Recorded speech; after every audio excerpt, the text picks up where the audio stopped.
ত্রিনা সাহা পালের লেখা গল্প ঘুঙুর।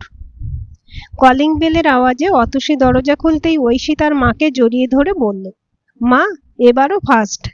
আমি তো জানতাম যে আমার ঐশীই প্রথম হবে।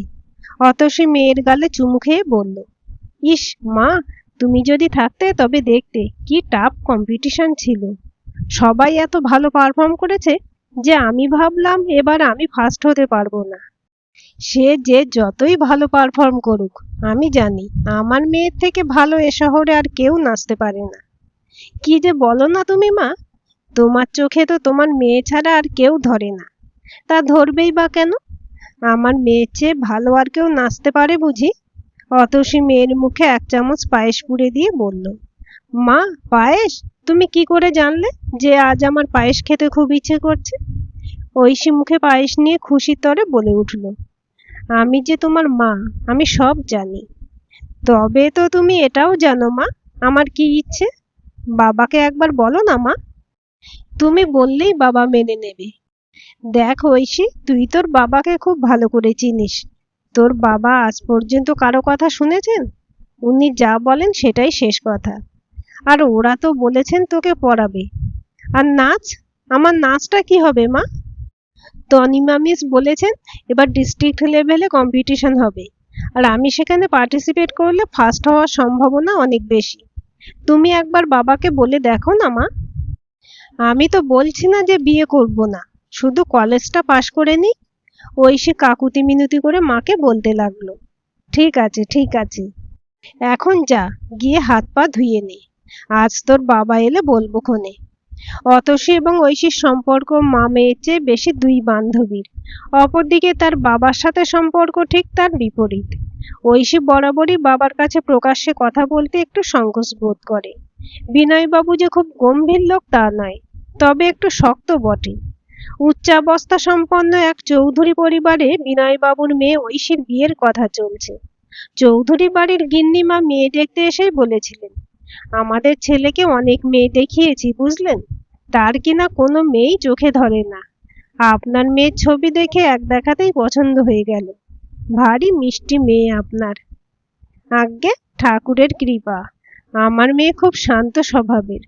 পড়াশোনা, ছবি আঁকা, ঘরের কাজ কোনো অংশেই সে কম নয়। আর নাচ তো এত ভালো করে। বিনয়বাবুর কথা শেষ না হতেই গিন্নিমা বলে উঠলেন, না না, আমাদের বাড়িতে ওসব নাচ টাচ চলে না। চৌধুরী বাড়ির বউ বলে কথা, লোকে কি বলবে? পাড়াতে একটা নাম ডাক আছে কি না? তা বটে। বিনয়বাবু হালকা হেসে বলে উঠলেন। চৌধুরী বাবু অর্থাৎ ঐশীর হবু শ্বশুর এতক্ষণ বেশ চুপচাপ বসেছিলেন। স্ত্রীর কথাই তিনি বললেন, আহা, সেসব কথা পরে হবে, আগে মেয়ে দেখি। বিনয়বাবু, মেয়েকে নিয়ে আসুন।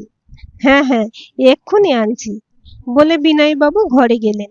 অতসী মেয়েকে নিয়ে বসার ঘরে এলেন।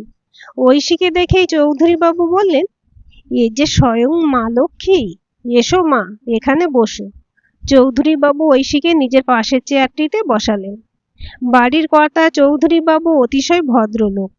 তার এই স্বভাবের জন্য বাজারের সকলে ওনাকে বড় কর্তা বলে সম্মান করেন।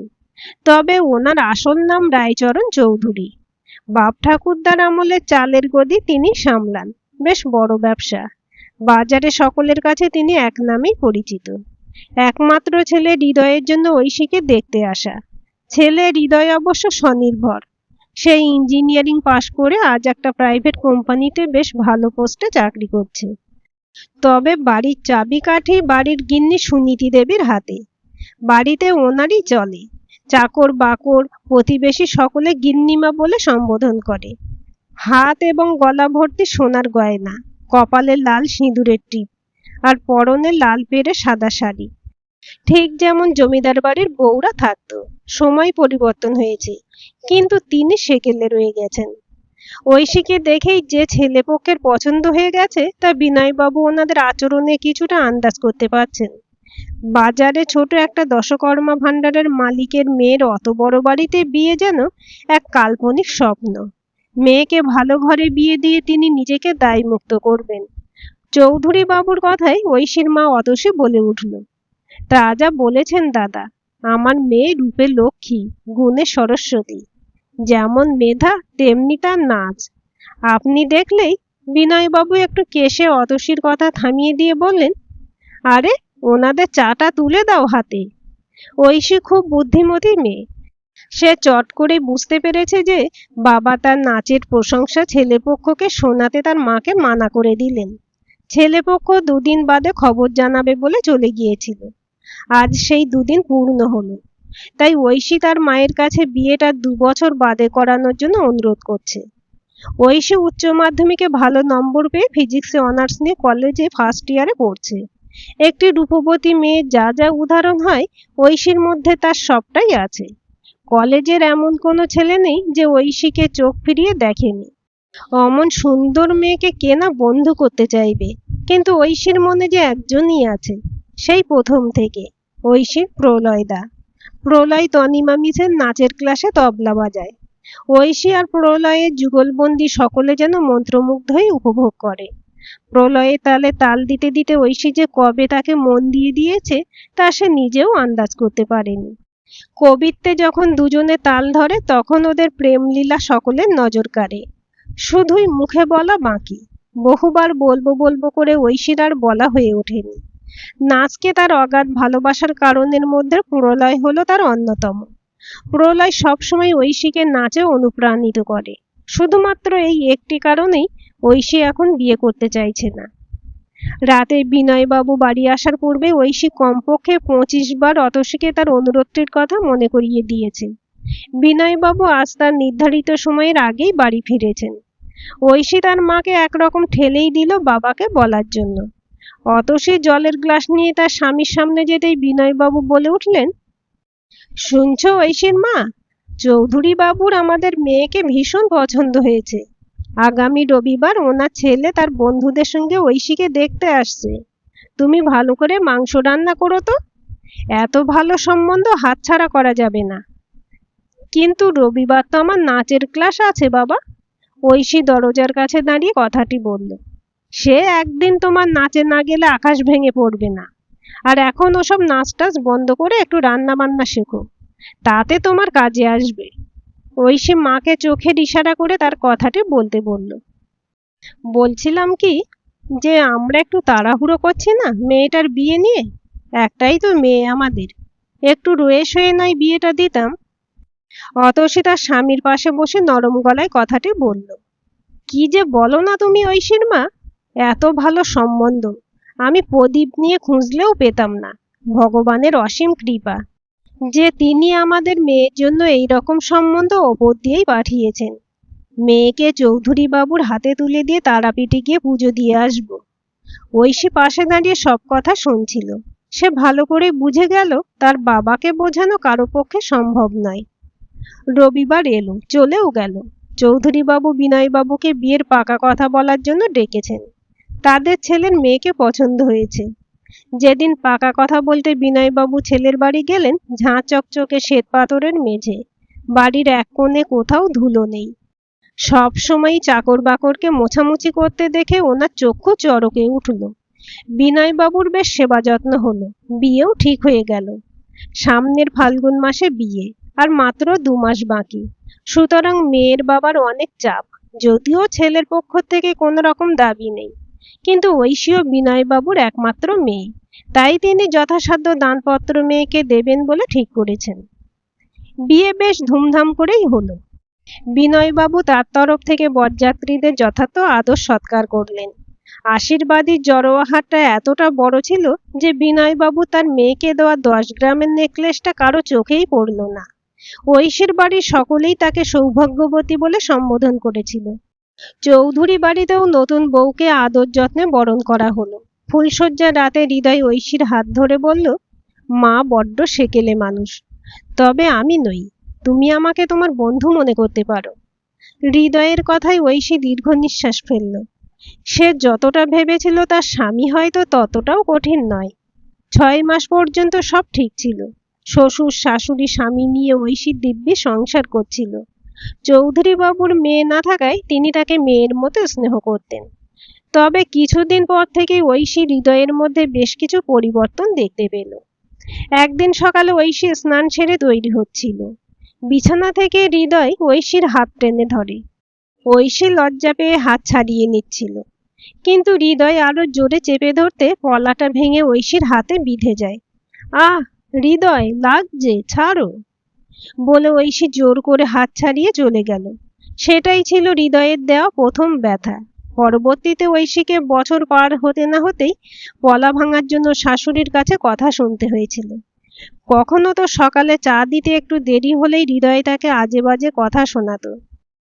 ঐশী কাঁদলে সুনীতি দেবী সংসারে অমঙ্গল ডেকে আনছো কেন বৌমা বলে ঐশীকে চুপ করিয়ে দিত। কখনো বা ঐশীর ফোন ব্যস্ত পেলে হৃদয় তাকে হাজারো প্রশ্ন করত। কার সঙ্গে কথা বলছিলে, এতক্ষণ কি কথা বললে, ইত্যাদি ইত্যাদি। ঐশী তার মাকে সবকিছু জানালে তার মাও তাকে মেয়েদের অনেক কিছু মানিয়ে নিতে হয় মা, তাছাড়া আর কিছুই বলতো না। একদিন দুপুরে যখন সুনীতি দেবী ঘুমোচ্ছিলেন, ঐশীর খুব ইচ্ছে হলো অষ্টমঙ্গলা করে ফেরার সময় লুকিয়ে নিয়ে আসা ঘুঙুরটি পরে নাচতে। বহুদিন সে চর্চার বাইরে থাকায় তার শরীর আঁকড়ে ধরেছে। ঐশী ঘুঙুরে প্রণাম করে ত্রিতাল ধরে নাচতে নাচতে এমন মগ্ন হয়ে গেল যে কখন শাশুড়ির ঘুম ভেঙে তিনি চণ্ডী মূর্তি ধারণ করেছেন তা টেরও পায়নি। ঐশীর ঘরের দরজায় সজোরে আঘাত করতেই ঐশীর ঘুঙুরের আওয়াজ বন্ধ হলো। দরজা খুলে দেখে চৌধুরী বাড়ির গিন্নিমা সামনে দাঁড়িয়ে আছে। এ কি অলক্ষণে কাণ্ড করছো তুমি বৌমা?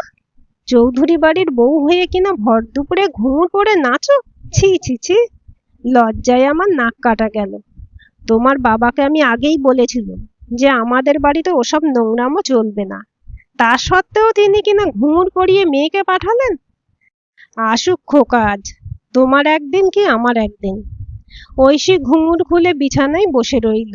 সে ভালো করেই জানতো রাতে তাকে তার কৃতকর্মের ফল ভোগ করতে হবে। হৃদয় বাড়ি ফিরলে গিন্নিমা ক্ষণিক সময় ব্যর্থ না করে ঐশীর সামান্য নাচের কথা এমনভাবে ব্যাখ্যা করতে লাগলো যেন সে অতীব বড় পাপ করে ফেলেছে। ঐশী এক অপরাধীর মতো দাঁড়িয়ে সব কথা শুনছিল। হৃদয় পুরো কথা শুনতে না শুনতেই ঐশীর গালে চট করে একটা চড় বসালো। খোকা, এ কি করছিস তুই? বৌমার গায়ে হাত তুলতে তো লজ্জা করলো না? চৌধুরী বাবু অসম্ভব রেগে গিয়ে ছেলেকে বকলেন। গিন্নিমাও স্তব্ধ হয়ে গেলেন। তিনিও বুঝতে পারেননি তার ছেলে এমন একটা কাণ্ড করে বসবে। সেদিন সেই চড়ের আওয়াজ বাড়ির চার দেওয়াল ভেদ করে পাড়া প্রতিবেশীর কান পর্যন্ত পৌঁছে গেল। ঐশীর কাছে এই বাড়ি সোনার খাঁচায় পরিণত হলো। তার পক্ষে এখানে থাকা কোনোভাবেই সম্ভব ছিল না। তাই সে বাবার বাড়ি চলে যাওয়ার সিদ্ধান্ত নিল। ঐশী তার নিজের বাড়ি চলে গেল, কিন্তু সেখানেও তাকে বাবার কাছে কম কথা শুনতে হয়নি। ওনারা তো রাগ করবেনই। তোমাকে বারণ করেছিলাম যে এখন নাচ টাচ বন্ধ করো, তুমি কেন কথা শোনোনি? তুমি কোন বাড়ির বউ তা তুমি জানো না? বিয়ের পর স্বামীর বাড়ি মেয়েদের আসল বাড়ি। এখানে এসেছো কিছুদিন থেকে চলে যাবে। কি বলছো কি তুমি? সামান্য নাচ করেছে বলে গায়ে হাত তুলবে? মেয়ের বাবা হয়ে তুমি একথা কি করে বলতে পারলে? ঐশীর মা কেঁদেই ফেলল। আহা, ছেলে মানুষ, ভুল করে ফেলেছে, তাই বলে কি বাড়ি ছেড়ে চলে আসবে? অতসী এবং বিনয় বাবুর মধ্যে বেশ কিছুক্ষণ তর্কাতর্কি হলো। ঐশী তখনও কিছু বলল না, শুধু মনে মনে ভাবল যে মেয়েদের নিজের বলে কিছুই নেই। যেখানে জন্ম নেয় সেটা তার বাবার বাড়ি, আবার বিয়ের পর হয় শ্বশুর বাড়ি। তবে তার আপন বাড়ি কোথায়? মেয়েদের যে আপন কথাটি ব্যবহার করতেই মানা। এই তো সেই বাড়ি যেখানে সে গুটি গুটি পায়ে হেঁটে বড় হয়েছে। সেই একই পর্দা, যখন সে হাসতো তার সাথে খিলখিলিয়ে দুহাত তুলে সেও হেসে উঠত। আর দেওয়ালের সেই মোনালিসার ছবিটা ঐশী কাঁদলেও সেও যেন উদাস হয়ে থাকতো। সেই ছোট্টবেলা থেকে দেখে আসা এই বাড়ি যেন তার কাছে খুবই অপরিচিত মনে হচ্ছে আজ। সে আজ এখানে দুদিনের অতিথি। দিন ফুরোলেই তাকে চলে যেতে হবে। তার খুব ইচ্ছে হলো যে একবার বাবাকে জড়িয়ে ধরে বলতে, বাবা, আমি যেতে চাই না ওখানে। সে বাড়ি যে আমার কাছে কোনো বন্দিশালার মতো মনে হয়। আমি প্রাণ খুলে বাঁচতে চাই, একটু হাসতে চাই। আমাকে আমার বাড়িতে থাকার অনুমতি দাও বাবা। কিন্তু হায়, সে কথা বলার অধিকারও তার বাবা তাকে দেয়নি। দিন সাতেক যেতে না যেতেই হৃদয় এলো ঐশীকে নিয়ে যাবার জন্য। হৃদয় ঐশীর কাছে এসে দুহাত জোর করে ক্ষমা চাইল। বিশ্বাস করো ঐশী, আমি তোমার গায়ে হাত তুলতে চাইনি। আসলে সেদিন অফিসে একজনের সঙ্গে ঝামেলা হয়েছিল। বাড়ি আসতেই মা অমন করে বলল, আমি কিছুই বুঝতে না পেরে অফিসের রাগ সব তোমার উপর দিয়েছি। এই কান ধরে ক্ষমা চাইছি। আর কোনোদিনও এমন হবে না। ঐশী হৃদয়ের কান ছাড়িয়ে তাকে জড়িয়ে ধরল। সেদিন ঐশীর প্রথম বিবাহ বার্ষিক উপলক্ষে বাড়িতে একটা ছোট্ট আয়োজন করা হয়েছে। হৃদয়ের সমস্ত বন্ধু বান্ধব নিমন্ত্রিত। লাল টকটকে বালুচরীতে ঐশীকে দেখতে একটু বেশি সুন্দর লাগছে। হৃদয়ের বন্ধুরা সকলেই ঐশীর সৌন্দর্যের খুব প্রশংসা করলো। অনুষ্ঠান শেষ হলে পরে ঐশী যখন শোয়ার জন্য ঘরে ঢুকলো, হঠাৎই হৃদয় ঐশীর হাত টেনে ধরে দাঁত কিটমিটিয়ে বলতে লাগলো, খুব মজা লাগছে না পরপুরুষের প্রশংসা পেয়ে? কার জন্য এত সেজেছিলিস বল? আমার বন্ধুদের জন্য না? সবাইকে রূপ দেখাতে খুব ভালো লাগে, তাই না? আহ হৃদয়, ছাড়ো আমায়, লাগছে। কি করছো কি তুমি? আমার ব্যথা লাগছে, ঐশী কাঁদতে কাঁদতে বলল। কিন্তু হৃদয় তার হাত ছাড়লো না, বরং মোটকে দেবার চেষ্টা করলো, যেন ঐশীর কান্নাতে সে সন্তুষ্টি পাচ্ছে। হৃদয় কেমন যেন দিন দিন সন্দেহপ্রবণ হয়ে উঠছে। ঐশী ঘরে না থাকলেই তার ফোন চেক করে, ঐশীকে অনলাইনে পেলেই ফোন করে জিজ্ঞাসাবাদ করে। আর কলেজে যাওয়া তো প্রায় একরকম বন্ধই হয়ে গেছে, শুধু পরীক্ষাটুকু দিতে যাওয়া। ঐশী ধীরে ধীরে মানসিক অবসাদে ভুগতে লাগলো। কেউ নেই যার সাথে সে একটু কথা বলবে, একটু প্রাণ খুলে হাসবে।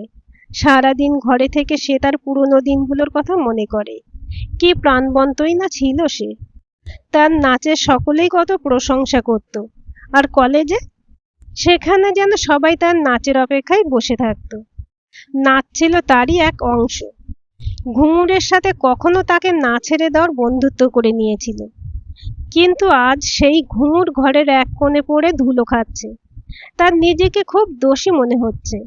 কেন সে এত বেদনা সহ্য করছে? কেন সে নিজের উপর এত অত্যাচার হতে দিচ্ছে?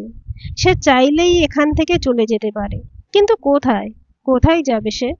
বাবা তো বলেই দিয়েছে যে সেটা তার বাড়ি নয়, সুতরাং মুখ বুজে সহ্য করা ছাড়া আর কোনো উপায় নেই তার কাছে। তবে রাত যতই কালো হোক, সূর্যোদয় কেউ আটকাতে পারেনি। এই নতুন সকাল ঐশীর জীবনে নতুন প্রেরণা নিয়ে এসেছে। ঐশী মা হতে চলেছে। এ যে এক অদ্ভুত অনুভূতি। তার সকল দুঃখ কষ্টকে ভুলিয়ে তার মুখে হাসি ফুটিয়েছে। চৌধুরী বাড়িতে আজ উৎসব। বড় কর্তা গিন্নিমা দুহাত খুলে দান ধ্যান করলেন, ঐশীকে খুব আদর যত্ন করলেন। 9 মাস 10 দিন বাদে ঐশী এক কন্যা সন্তানের জন্ম দিল। চৌধুরী বাবু খুব খুশি হলেন। বাড়িতে যে মা লক্ষ্মী এসেছে। গিন্নিমাও নাতনি পেয়ে খুশি। বাড়িতে এতদিন বাদে ছোট্ট বাচ্চার আগমনকে কেন্দ্র করে বিরাট আয়োজন হলো। গিন্নিমা নাতনির নাম সুমন্তা রাখলেন। আদর করে সুমি বলে ডাকতেন। নিজের চারপাশে সবাইকে খুশি দেখে আজ ঐশীও ভীষণ খুশি। তার মনে হলো, যাক, এতদিন ঠাকুর তার দিকে মুখ তুলে চেয়েছেন। কিন্তু সে খুশিও বেশি দিন সইল না তার জীবনে। দিন বাড়ার সাথে সাথে সুমির গায়ের রং চাপতে লাগলো। মেয়েদের গায়ের রং কালো হওয়া যে কত বড় অপরাধ! কি ব্যাপার বৌমা, নাতনির গায়ের রং চাপা হলো কি করে? আমরা তো কেউ কালো নই। তা আমি কি করে বলবো মা? আর গায়ের রং চাপা হোক বা ফর্সা, মন কালো না হলেই হলো। মুখে খালি বড় বড় কথা। আমাকে অত জ্ঞান না দিয়ে এই মেয়েকে কি করে বিয়ে দেব তা নিয়ে ভাবো। কি বলছেন আপনি মা? সুমি এখন বাচ্চা মেয়ে, আগে পড়াশোনা করুক, বিয়ের চিন্তা পরে করা যাবে। সুমির গায়ের রং নিয়ে পাড়া প্রতিবেশীদেরও যেন মাথা ব্যথা একটু বেশি। যে যখন বাড়িতে আসতো সুমি শ্যামলা রং নিয়ে চর্চা হতো। সেই সমস্ত কথা হৃদয়ের কানে গেল। একদিন অফিস থেকে এসে হৃদয় ঐশীর গাল চেপে ধরে বলল, সত্যি করে বল, এটা কার মেয়ে? এটা আমার মেয়ে নয়। এত কালো কি করে হলো? কার বাচ্চা এখানে নিয়ে এসেছিস বল? ঐশীর গাল এত জোরে চেপে ধরেছে যে সে কথাই বলতে পারছে না। ধাক্কা দিয়ে ঐশীকে মাটিতে ফেলে দিল। ঐশীর চোখের জল চকচকে শ্বেত পাথরের মেঝেতে মিলিয়ে গেল। সেদিনের পর ঐশী খুব ভালো করে বুঝে গেল, এই বাড়িতে তাকে আর তার মেয়েকে কেউ শান্তিতে নিঃশ্বাস পর্যন্ত নিতে দেবে না। তাই সে বুদ্ধি করে একটি মিউজিক ইনস্টিটিউটে চাকরির জন্য আবেদন করল। 7 দিন বাদে ঐশীর নিয়োগপত্রের সাথে সাথে বাড়িতে তুফান উঠল। কি? চৌধুরী বাড়ির বউ হয়ে কিনা তুমি চাকরি করবে, তাও আবার নাচের? ছি ছি, এই বাড়ির মান সম্মানের কথা কি ভেবেছো? শুনছিস খোকা তুই, বৌমা কি বলছে? গিন্নিমা সারা বাড়ি মাথায় তুলে নিয়েছে। শোনো, যদি এই বাড়িতে থাকতে হয় তবে চাকরি করা যাবে না, বুঝতে পারলে? হৃদয় চোখ রাঙিয়ে আঙুল তুলে ঐশীকে বলল। হ্যাঁ, বুঝতে পেরেছি। বুঝতে পারছি যে এখন আমার এই বাড়ি ছাড়ার সময় এসেছে। আমি তোমার দাসী নই যে তোমার সব কথা আমায় মানতে হবে। আর মা, আমি নাচ করলে তাতে আপনার নাক কাটা যায়, আর আপনার ছেলে যখন আমার গায়ে হাত তোলে তাতে বুঝি আপনার মান বৃদ্ধি পায়? ঐশী! হৃদয়ের আওয়াজের সাথে একটা জোরে থাপ্পড়ের আওয়াজও পাওয়া গেল। খবরদার, আর একবার যদি তোমার হাত ওঠে আমার গায়ে তো পুলিশে খবর দিয়ে তোমাকে জেলে ঢোকাবো। এই প্রথমবার ঐশী এক নারী হয়ে তার নিজের জন্য উঠে দাঁড়িয়েছে। মনে প্রচন্ড সাহস জুটিয়ে ছোট্ট সুমির হাত ধরে সে বাড়ি চৌকাঠ পার করলো। ঐশীর সাহসে চৌধুরী বাড়ি চাঁদ দেওয়াল ঝাড়বাতি আর এই চৌকাঠ সাক্ষী রইল। বড় কর্তা পাশেই দাঁড়িয়েছিলেন। কিছু বললেন না তিনি, কিছু বলার অধিকার নেই ওনার। এতদিন ঐশীর উপরেই মানসিক অত্যাচারে তিনি রুখে দাঁড়াতে পারেননি, তবে আজ যখন ঐশী তার নিজের জন্য লড়াই করছে তাতে তাকে আটকানোর অধিকারও ওনার নেই। তিনি শুধু দূর থেকে ঐশীকে এই জীবন সংগ্রামে জয়ী হওয়ার আশীর্বাদ দিলেন। যা যা, কোথায় যাবি আমিও দেখে নেব, তোর বাপও তোকে ধাক্কা দিয়ে বের করে দেবে।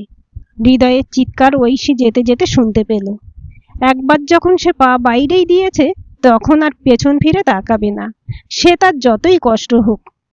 ঐশী খুব ভালো করেই জানতো যে স্বামীর ঘর ছেড়ে এসেছে শুনলে তার বাবাও তাকে ঠাঁই দেবে না। তাই সে তার এক বান্ধবীর সাহায্যে একটা ঘর ভাড়া করে থাকলো। ছোট্ট সুমিকে নিয়ে বেরিয়ে আসা তার পক্ষে সহজ ছিল না, কিন্তু সেদিন যদি এই কঠিন পদক্ষেপ না নিত তবে হয়তো তার মৃতদেহই কিছুদিন বাদে চৌধুরী বাড়ি থেকে বেরিয়ে আসতো। সাহসী ঐশী এত সহজে মৃত্যুকে বরণ করে নেবার পাত্রী ছিল না। সে তার দু চোখে অনেক স্বপ্ন দেখছিল, শ্রেষ্ঠ নৃত্যশিল্পীদের তালিকায় নিজের নাম দেখতে চেয়েছিল, কিন্তু তার এই স্বপ্ন যে স্বপ্নই থেকে যাবে কখনো তা কল্পনাও করেনি। ঐশীর সাথে যা হয়েছে তা তার মেয়ের সঙ্গে যেন না হয়, একমাত্র সে কথা ভেবেই ঐশী এই পথ বেছে নিয়েছে। জীবন সংগ্রামে ঐশীর আজ প্রথম দিন। কিছুটা ভীত, খানিকটা সংকুচিত হয়ে সে পা বাড়ালো নতুন যাত্রার উদ্দেশ্যে। সংস্থার ম্যানেজারের সঙ্গে কথা বলে ঐশী তার ক্লাসরুমে যেতেই ছোট ছোট বাচ্চারা তাকে হাততালি দিয়ে স্বাগত জানালো। ঐশীর দু চোখ ভরে জল চলে এলো। এত সম্মান সে আগে তো কখনো পায়নি। সর্বদাই তাকে মাথা নিচু করে মুখ বুজে অপমান সহ্য করতে হয়েছে। আজ সে মাথা উঁচু করে বাঁচার সুযোগ পেয়েছে। খুব গর্ব হচ্ছে তার নিজের উপর। মিষ্টি হাসি দিয়ে সে সকলকে ধন্যবাদ জানালো। ঐশী যখন ক্লাস করায় অন্যান্য গ্রুপে ছাত্রছাত্রীরাও তার ক্লাসে এসে নাচ দেখে। কিছুদিনের মধ্যে ঐশী সকল ছাত্রছাত্রীর কাছে খুব প্রিয় হয়ে গেল। একদিন যখন সে বাচ্চাদের নাচ তুলে দিচ্ছিল তাকে কেন্দ্র করে সমস্ত বাচ্চারা, শিক্ষক শিক্ষিকা এবং অভিভাবকরা ঘিরে দাঁড়িয়ে তার নাচ দেখছিল, যেন সে সকলকে মোহিত করে রেখেছে। ঐশীর নাচে এতটাই মগ্ন ছিল যে তার চারপাশে কি হচ্ছে তার কোনো খেয়ালই নেই। ঐশীর নাচ শেষ হলো সকলের করতালির মাধ্যমে। তার চারপাশে সকলেই তার প্রশংসায় পঞ্চমুখ। তবে এই অচেনা মানুষগুলোর মাঝে একটি মুখ ঐশীর খুব পরিচিত মনে হলো। ভিড়ে সবার শেষে দাঁড়িয়ে আছে ঐশীর প্রলয়দা। এতদিন বাদে তার খুব প্রিয় মানুষটিকে দেখে সে হতভম্ব হয়ে দাঁড়িয়ে রইল। প্রলয় ঐশীর কাছে এসে বলল, কি রে, চিনতে পারিসনি বুঝি? না, মানে তুমি এখানে? হ্যাঁ, আমি এখানে কাজ করি। তবে তুই কবে থেকে এখানে নাচ শেখাচ্ছিস? আগে তো দেখিনি। এই তো কিছুদিনই হলো। আর বাড়িতে সব ঠিক? হ্যাঁ, সবাই ভালো আছে। প্রলয়কে ঐশী তার বিগত দিনগুলোর কথা কিছু জানালো না, বরং সে প্রলয়ের থেকে একটু দূরত্ব বজায় রাখার চেষ্টা করলো, পাছে যদি সে তার সব কথা জেনে যায় তাই। একদিন ঐশী মোবাইল খুলতেই দেখলো তার ঘুঙুর পায়ে শাড়ি পরা একটি নাচের ভিডিও। কোনো একজন ছাত্র ইন্টারনেটে সেই ভিডিওটি পোস্ট করে দিয়েছিল। কয়েক মিনিটের মধ্যেই সেই ভিডিও ভাইরাল হয়ে যায়, কয়েক লক্ষ ভিউয়ার্স হয়ে যায়। সাধারণ গৃহবধূর অসাধারণ নাচ সকলের ভীষণ পছন্দ হয়। বিভিন্ন সংবাদ মাধ্যম থেকে ঐশীর ইন্টারভিউ নিতে আসে। এক নিমেষেই ঐশীর জীবন শূন্য থেকে পূর্ণ হয়ে যায়। সুদূর মুম্বাই থেকে এক বড় মিউজিক ভিডিও ইনস্টিটিউটের মালিক স্বয়ং শ্রীমতী ইন্দিরা দেবী নিজে ঐশীর সাথে দেখা করতে এলেন এবং তাকে সেই ইনস্টিটিউটে চাকরির জন্য প্রস্তাব দিলেন। অসম্ভব ভালো প্রস্তাব। ঐশী চিন্তিত। মুম্বাই গিয়ে থাকা সহজ কথা নয়, আবার এত ভালো সুযোগ জীবনে আর আসবে না। এটাই তো তার স্বপ্ন ছিল। সে তার ঘুঙুরকে সাথী করে জীবনে অনেক উঁচু স্থানে পৌঁছবে। কিন্তু আজ যখন সেই সুযোগ পেয়েছে, তার মন অস্থির হয়ে উঠেছে। প্রলয় ঐশীকে খুব সাহস দিল এগিয়ে যাবার জন্য, কিন্তু ঐশীর খুব ইচ্ছে হলো যে একবার সে তার মা বাবার কাছে গিয়ে তাদের কি মন্তব্য শুনতে। বাড়ির পথে ঐশী মনে অনেক আশা নিয়ে, যে এতদিনে হয়তো তার বাবা সবকিছু ভুলে তাকে কাছে টেনে নেবে। কিন্তু ঐশীকে বাড়ির গেটে দেখেই তার বাবা এক পাও এই বাড়ির দিকে এগোবে না। এখানে কেন এসেছো তুমি? ঠাঁই নিতে বুঝি এই বাড়িতে? ও, তুমি তো এখন অনেক বড় স্টার হয়ে গেছো। তবে মনে রেখো, আমার কাছে তুমি স্বামী ছাড়া একজন স্ত্রী মাত্র। এই বাড়িতে তোমার কোনো জায়গা হবে না। না বাবা, আমি তোমার ঠাঁই নিতে আসিনি। মুম্বাইয়ে একটা ভালো চাকরির সুযোগ পেয়েছি। কি করব বুঝতে পারছিলাম না, তাই তোমার কাছে এসেছিলাম। কিন্তু এখন বুঝে গেছি আমার কি করণীয়। অনেক ধন্যবাদ বাবা, তোমাকে আমার পথ দেখানোর জন্য। বলে ঐশী চলে গেল। সেদিন সে খুব কষ্ট পেয়েছিল, কিন্তু চোখের জল ফেলেনি সে। তার চোখের জলের মূল্য বুঝতে শিখে গেছিল। ঐশী ঘরে এসে অবাক হয়ে গেল। দেখে সুমি তার বাবার কোলে খেলছে। ঐশীকে দেখে হৃদয় কাছে এসে বলল, চলো ঐশী, আমি তোমাকে আর আমার মেয়েকে নিতে এসেছি। মা বলেছে তুমি এখন থেকে বাড়িতেই নাচের ক্লাস করতে পারবে, আর বাবা তোমার সাফল্যের জন্য খুব খুশি। তোমার বাবা মাকে আমার প্রণাম দিও, আর বলো যে আমি মুম্বাইতে চাকরি পেয়েছি। আমি আমার মেয়ে নিয়ে মুম্বাইতে যাচ্ছি। কি, মুম্বাই? আমি তোমাকে মুম্বাই যাওয়ার অনুমতি কোনো মতেই দেব না। হৃদয় গম্ভীর স্বরে বলল, আমি তোমার কাছে অনুমতি চাইছি না হৃদয়, তোমাকে আমার সিদ্ধান্ত জানাচ্ছি। প্লিজ ঐশী, আমায় ছেড়ে যেও না। আমি আর অমন করব না। আমাকে আর একবার সুযোগ দাও। আমি এবার নিজেকে সুযোগ দিতে চাই হৃদয়। ঐশী মুম্বাই যাবার দিন সেই ইনস্টিটিউটে সকলের সাথে দেখা করতে গেল। সংস্থার ম্যানেজারকে ধন্যবাদ জানাতেই যাচ্ছিল। সেই ঘর থেকে ম্যানেজার আর প্রলয়ের কথোপকথন শুনতে পেয়ে ঐশী দাঁড়িয়ে গেল। ম্যানেজার বলছে, ঐশীর এই সাফল্য একমাত্র তোর জন্য। তুই না বললে আমি ঐশীকে অ্যাপয়েন্ট করতাম না। আর যদি তুই সেদিন ভিডিওটা ভাইরাল না করতিস, তবে আজ ঐশী এই জায়গায় পৌঁছতেই পারতো না। আজও চলে যাচ্ছে। যা, ওকে গিয়ে আটকা। ওকে বল যে তুই এখনো ওকে ভালোবাসিস। ওকে যদি আটকাতেই হতো তো সেদিন আটকাতাম, যেদিন ওর বিয়ে হচ্ছিল। সেদিন আটকাতাম, যেদিন ওর বর ওর গায়ে হাত তুলেছিল। সেদিন আটকাতাম, যেদিন শ্বশুর বাড়িতে ওর ঘুঙুর কেড়ে নেওয়া হয়েছিল। এত খারাপ সময়গুলোতে যখন আমি আটকাতে পারিনি, তো আজ যখন ওর জীবনে ভালো সময় এসেছে, তখন আমার তাকে আটকানোর কোনো প্রশ্নই ওঠে না। ঐশী আমার মনে ভালোবাসা হয়ে সবসময় থাকবে। এতদিন বাদে যদি আমি ওকে আমার ভালোবাসার কথা বলি, তবে সে নিজেকে দুর্বল বলে মনে করবে। আমি চাই ওর জীবনে অনেক উন্নতি করুক, ওর সকল স্বপ্ন যেন সফল হয়। প্রলয়ের কথা শুনে ঐশীর চোখের জল বাঁধ মানল না। সে আর প্রলয়ের সামনে গেল না। শুধু প্রলয়দার জন্য তার মনে অনেক গুণ সম্মান বেড়ে গেল। গল্পটি কেমন লাগলো কমেন্ট করে জানাবেন। ভালো লাগলে লাইক, শেয়ার এবং সাবস্ক্রাইব করবেন। আর অবশ্যই বেল আইকনটি ক্লিক করে রাখবেন।